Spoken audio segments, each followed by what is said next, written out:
नमस्कार, आप देख रहे हैं पुष्पांजलि टुडे और आज हम विशेष चाय पर चर्चा लेकर आए हैं, जहां चाय पर आज हमारे बीच में जो वरिष्ठ मेहमान बैठे हुए हैं ये समाज से वो सुसज्जित लोग हैं जो कि समाज के अंदर फैली हुई विकृतियों पर नज़र रखते हैं। साथ ही हम विकास की बात करते हैं तो निश्चित है कि हमारे शहर का विकास, जो कि भिंड शहर की अगर हम बात करते हैं तो कहाँ तक डेवलप हो पाया और विकास कहाँ तक रुका हुआ है, उस विषय पर भी आज हम इस पर चर्चा रख रहे हैं। ये खास चर्चा आज चाय पर चर्चा, यानी कि समय मात्र 10 मिनट का है और उस 10 मिनट में लोगों को अपने अपने विचार, अपने अपने भाव प्रकट करना है। जहां समाज में हमें किस प्रकार की धर्म निरपेक्षता की बातें चल रही हैं, समाज के अंदर धर्म के ऊपर लड़ाया जा रहा है, आखिर क्या ये विवाद हैं, इस विषय पर भी आज हम मंथन करेंगे खास इस रिपोर्ट में। शहर के अंदर आपका बचपन बीता है, आज चाय पर विशेष चर्चा जो हो रही है, क्या मानते हैं विकास कहाँ तक पिछड़ा है भिंड में? देखिए, भिंड में विकास तो कोई विकास हो ही नहीं रहा है। सारी सड़कें टूटी पड़ी हैं। आप गली मोहल्लों में जाओगे, स्वास्थ्य व्यवस्था लचर पड़ी हुई है। नगर पालिका अपना काम ठीक से नहीं कर रही है, पीडब्ल्यूडी अपना काम ठीक से नहीं कर रही है। बिजली विभाग की तरफ से अभी गर्मियाँ निकल गई, त्राहिमाम करता रहा आदमी, रोता रहा। तो ऐसा कोई विभाग नहीं है, ऐसी कोई व्यवस्था नहीं है दुरुस्त हो जो हम कह सकें कि भिंड में कोई विकास हुआ है। हमारे कुछ मिलने जुलने वाले आए थे अभी बाहर से 2-3-4 दिन पहले, तो उनका कहना यह था कि भिंड में तो बड़ा गंदा लगता है आने में। यार, एक ऐसा शहर है भिंड जहाँ पे आने में गंदा लगता है। ये सुन के हम बड़े शर्मिंदा होते हैं कि हमारा शहर है, ये हमारा अपना शहर है, बावजूद इसके इसमें कोई विकास नहीं है। सारे नेताओं का जो दोहरा रवैया है भिंड को लेके कि चुनाव के टाइम पे तो बड़ी बड़ी बातें करेंगे, लेकिन जब उसके चुनाव जीत जाते हैं तो उसके बाद कोई विकास की बात नहीं, सिर्फ अपने कार्यकर्ताओं को खुश करने में लग जाएंगे, पैसे कमाने में लग जाएंगे, अपने कार्यकर्ताओं को पैसे कमाने में लग जाएंगे। ये सब भिंड में चल रहा है। कोई एक ऐसा विभाग नहीं है, ना शिक्षा विभाग दुरुस्त है, ना स्वास्थ्य विभाग दुरुस्त है। जो मूलभूत आवश्यकता है आदमी की वो सब लचर पड़ी हुई है। तो ये सारी व्यवस्था है भिंड में। अच्छा, विशेष होना क्या चाहिए, इसमें सुधार की उम्मीद क्या नजर आ रही है? देखिए, सबसे पहले तो है ना, नेताओं को जो भी विकास की जरूरी काम है।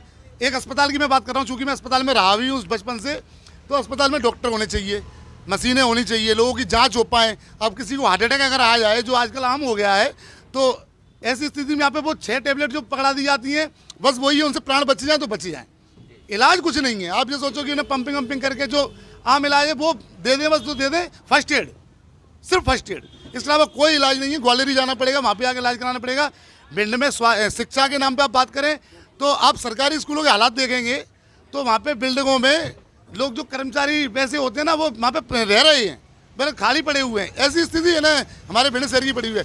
शिक्षा व्यवस्था एकदम खराब हो चुकी है भिंड में। प्राइवेट स्कूल खुल गए, इतने सारे प्राइवेट स्कूल में बच्चे जा रहे हैं, सरकारी में कोई जाने को तैयार नहीं है। जबकि एक बात कही जाती थी कि बड़े बड़े अधिकारी अगर सरकारी स्कूल में अपने बच्चे पढ़ाने लग जाएं तो इस वजह से ही कम से कम व्यवस्थाएं उनकी दुरुस्त हो जाएंगी, अच्छी पढ़ाई होने लग जाएगी सरकारी स्कूलों में। लेकिन ये नहीं होता है, और ये कौन पढ़ाना चाहेगा ऐसी जगह पे जहाँ पे शिक्षा नहीं मिले। हर कोई चाहता है पेरेंट की बच्चे हमारे आगे बढ़े।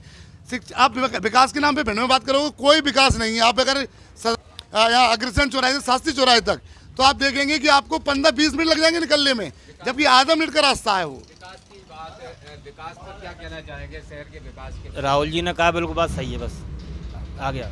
अच्छा, विशेष जो अभी मुद्दे चल रहे हैं, जहाँ एक धर्म के ऊपर कई मुद्दे चल रहे हैं, क्या मानते हैं समाज के बीच में जो चल रहा है? ठीक है बस। अरे बोलो, क्या कहना चाहेंगे? क्या इस शहर में स्वास्थ्य की व्यवस्थाएं सही है? बिल्कुल सही नहीं है, बहुत गड़बड़ है। हर जगह जो नियम है कि बाजार में ट्रैफिक जाते हैं, इतना ट्रैफिक लगता है कि 10-15 मिनट लग जाते हैं जाने के लिए। और भिंड में ऐसी कोई जगह नहीं है कि अपन 10-15 मिनट रह के मतलब अपन टाइम स्पेंड कर सकें।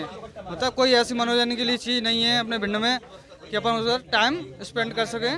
तो इतना ही बोलना चाहता हूँ। कोई मैं नेताओं से बोलना चाहता हूँ कि कोई भिंड में कुछ ऐसी ऐतिहासिक चीज़ बनाई जाए कि इसलिए उसका अपना 10-15 मिनट अपन टाइम दे सकें उधर। मतलब कोई व्यवस्था नहीं है, ना स्वास्थ्य में कोई व्यवस्था है, ना कि यहाँ पर 10-15 मिनट टाइम भी स्पेंड नहीं कर सके। अपन सोचते हैं कि 10-15 मिनट जाकर अपन टाइम निकाल सकें उधर। कोई बाहर से गेस्ट लोग आते हैं, उनको भी बुलाने में शर्म लगती है मेरे को कि उधर बोलते हैं कि यहाँ पे कोई घूमने की जगह है। मैं बोल देता हूँ भिंड में कोई घूमने की जगह नहीं है, कोई ऐतिहासिक ऐसे कोई धरोहर जगह नहीं है कि उधर उसको 10 मिनट ले जाकर उसको टाइम स्पेंड कर सके। क्या होना चाहिए डेवलपमेंट में कुछ ऐतिहासिक चीज़ बनानी चाहिए नेताओं लोगों से।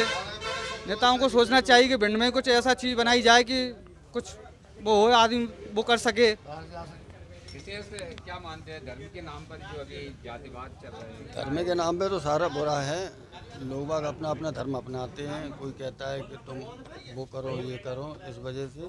और विकास के नाम से तो बिल्कुल भी भिंड में कुछ नहीं है। नेताओं लोग अपने अपने पेट भरने के लिए राजी रहते कितना हैं। साल हो गए हैं आपको शहर में रहते? शहर में मेरा जन्म ही यहाँ हुआ है। जन्म ही यही है। जन्म कितना हुआ है। विकास देखा है शहर? कुछ विकास नहीं देखा। नरसिंह राव दीक्षित थे, उनके ज़माने में कुछ विकास हुआ। उसके बाद ऐसा कोई भी नेता नहीं हुआ जो आज तक भिंड में विकास कर सके। एक नरेंद्र सिंह कुशवाहा जी हैं, एक संजीव सिंह हैं, एक राकेश चौधरी हैं। इन लोगों ने कभी कोई शहर का विकास नहीं किया।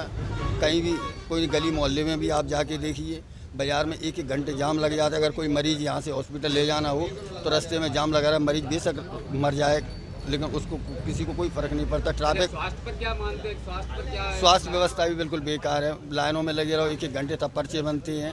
डॉक्टर की उसके चैम्बर में जाओ, डॉक्टर नहीं मिलता टाइम पे। जब डॉक्टर टाइम पे नहीं मिलेगा तो इलाज कैसे मिल पाएगा? लाचार व्यवस्था है बिल्कुल। बताएं, शहर के विकास की जहाँ बात चल रही है, स्वास्थ्य की बात चल रही है, दूसरा धर्म पर बात चल रही है, क्या मानते हैं? अब धर्म पर जो बात चल रही है, अगर अपन असल रूप से देखें तो विकास में जो सबसे बड़ा रोड़ा बन रहे हैं वो धर्म के जो ठेकेदार हैं यही लोग हैं। क्या है कि ये अपने समाज को बांटते हैं और ये धर्म के नाम पर और जाति के नाम पर जो वोट जनता डालती है वही विकास ना होने का सबसे बड़ा कारण है। क्योंकि अब उन्हें लगता है कि हमारी जाति का प्रत्याशी लड़ रहा है तो जाति के हिसाब से वोट डालते हैं। वो इस बात पे डालते ही नहीं है वोट कि कौन विकास करेगा कौन विकास नहीं करेगा। अब जैसे मान लीजिए अभी जाटव समाज ब्राह्मण समाज में जो मुद्दा चल रहा है, अब जाटव समाज के लोग जो हैं वो अब मान लो अभी ब्राह्मण समाज से कोई लड़ता है तो वो कितना भी अच्छा प्रत्याशी हो लेकिन वो वोट नहीं देंगे, क्योंकि उनके बीच में जो खाई पैदा की जा रही है उसका कारण बस यही है। अब जैसे जाटव समाज है उनके भी जो लोग लड़ते हैं, जैसे आरक्षित सीट होती है तो वहाँ ब्राह्मण उनको वोट नहीं देना चाहता है। ये क्या एक समाज में एक दूसरे को बांटने की जो कोशिश की जा रही है ये बिल्कुल गलत है। ये सब चीज़ें समाज में नहीं होनी चाहिए। स्वास्थ्य के विषय पर क्या मानते हैं? शहर को स्वास्थ्य कैसा मिल रहा है? स्वास्थ्य के मामले में तो अपने यहाँ मतलब बिल्डिंगें तो काफ़ी बन रही हैं लेकिन इलाज बिल्डिंगों से नहीं होता है। इलाज के लिए डॉक्टर चाहिए, मशीनरी चाहिए, वो अपने यहाँ नहीं है। बिल्डिंगें अभी भी 2 बन रही हैं नई हॉस्पिटल में, लेकिन डॉक्टरों के नाम पर हॉस्पिटल 0 है। डॉक्टर नहीं है? बिल्कुल नहीं है। क्या व्यवस्थाएं होनी चाहिए थी? यहाँ राजनेताओं को क्या देखना चाहिए था?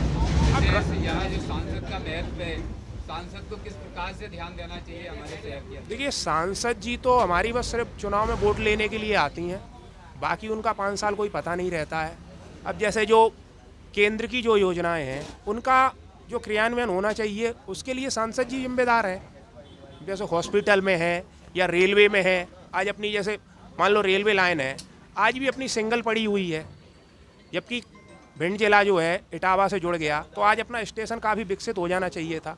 आज मतलब ट्रेनें अपने यहाँ गिनी चुनी चल रही हैं, तो ये क्या है? ये सब केंद्र की जिम्मेदारी है। विशेष क्या मानते हैं कि अभी शहर के अंदर विकास के लिए और क्या मुद्दे हैं? शिक्षा स्वास्थ्य सबसे पहले बड़े मुद्दे तो यही है सबसे ज़रूरी। अब जैसे शिक्षा के मामले में भी है, अभी आप देख रहे हैं रोज़ टेंडर लग रहे हैं जो अपने CM राइस स्कूल जो आ रहे हैं, लेकिन वो CM राइस स्कूल जब बन जाएंगे तो जब आप उनमें देखने जाएंगे तो बिल्डिंगों में जो रूम बने होंगे वो खाली पड़े होंगे, उनमें ना स्टूडेंट होंगे ना टीचर्स होंगे।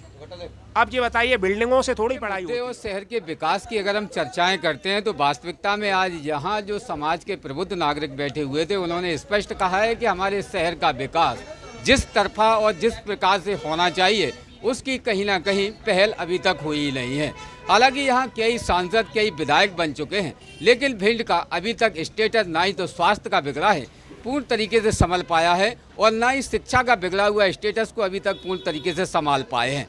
बात करते हैं यहाँ पर जिस प्रकार से धर्म की बात आती है तो धर्म के विषय पर भी यहाँ तीखी तीखी टिप्पणियाँ वरिष्ठ लोग करते रहते हैं, लेकिन समाज को एकजुट करने की ताकत अभी तक देखी ही नहीं जाती। तो भिंड शहर जहां हम उत्तर प्रदेश और मध्य प्रदेश की सीमा से सटे हुए ज़िले से देखा जाता है, उस जगह पर आने के लिए लोग आतुर तो दिखाई देते हैं, लेकिन विवश ये भी होते हैं कि कहीं किसी के साथ अत्याचार की घटनाएं घटित ना हो जाए। हालांकि यहाँ चंबिल संभाग और चंबिल के नाम से पहचाने जाने वाला ये दस्यु सरगना के नाम से भी जाना जाता था भिंड, लेकिन आज यहाँ लोग अक्सर जो पलायन कर चुके हैं वो दोबारा पुनः इस ओर देखने की कोशिश ही नहीं करते। लेकिन भिंड शहर के अंदर विकास की अगर हम बात करते हैं तो यहाँ पर राजनेता निरंतर बड़े बड़े दावे और वादे तो करते हैं, लेकिन वो दावे और वादे जनता की नज़र में समाप्त होते दिखाई दे रहे हैं। तो इसी के साथ चाय पर चर्चा आज विशेष इतनी ही। जुड़े रहिए, आप देखते रहिए पुष्पांजलि टुडे,